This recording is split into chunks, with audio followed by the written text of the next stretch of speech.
AC3 video blog DNA series where we talk about the fundamental building blocks of what makes Allen Creek Community Church, core values, doctrines, these sorts of things. And today we're going to talk about one that really sits at the heart of things, and that's what would be in many settings a paradox, right? Yeah. That as a church, we are committed to maintaining doctrinal purity and cultural relevance. Describe those two things and why they might conflict, Pastor Rick.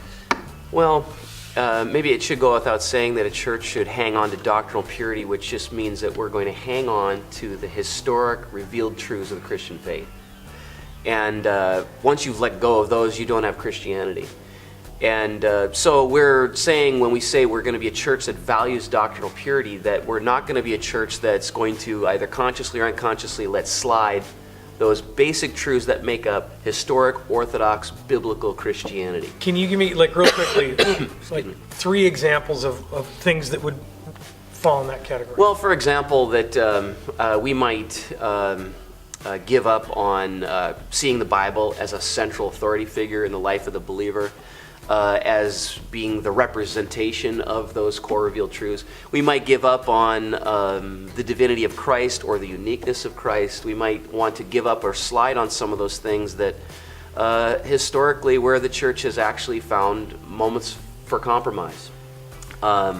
Because they're either uncomfortable, they're in contradiction to cultural values that are currently popular, that sort of thing. The exclusivity of the faith is one that probably right now is just deeply unpopular. Right, so the idea of, there are many ways to God and they're all equally true. An Orthodox historical Christian stand would be, no, we believe this is the exclusive way, that Jesus is the way. And so to hold to that would be an example of doctrinal purity. Yeah, it's a good example. So, you mentioned now in contrast to the culture. So talk about cultural relevance. What does that mean? Well, so when we say we all want to simultaneously value cultural relevance, that we want to be a church that does not isolate itself from culture, and that is both communicating in ways that people who are born and immersed in the culture, and the culture includes everything, Dan. It's like your language, it's your art forms, it's your social patterns and systems. All that's part of the culture. Good, bad, and indifferent. Sometimes it's perfectly amoral. Sometimes the way culture forms itself has problems with it, kind of inherent problems. But that who we are baked in a culture is going to be for us, we didn't want to isolate ourselves from it. Because what the church can do is isolate and create its own subculture inside of the culture. To some extent it should, because it's going to live by Jesus' values. That's got to be different. That's Orthodox Christianity. That's Orthodox Christianity. We're back to that.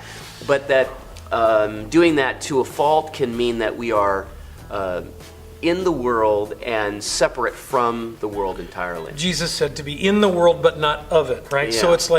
So it's like we have to figure out a way to exist inside this culture, whatever culture we find ourselves in, but at the same time we recognize we don't draw our value system from that culture. Right? Would that be another way to say it? Yeah. I guess I think some people would say, look, if you're going to be doctrinally pure, you're going to be culturally relevant. I agree that there's something to that. That part of being holding to the historic truths of Christianity means you're going to be invading culture with the message of Christ in a winsome, respectful, gentle way. Because again, that's doctrinal. Yeah, because that's doctrinal purity.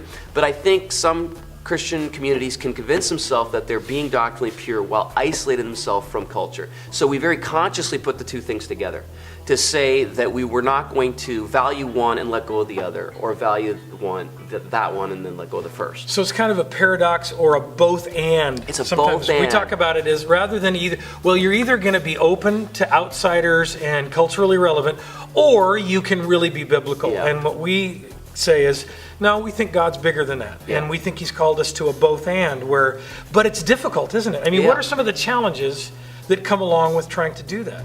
Well,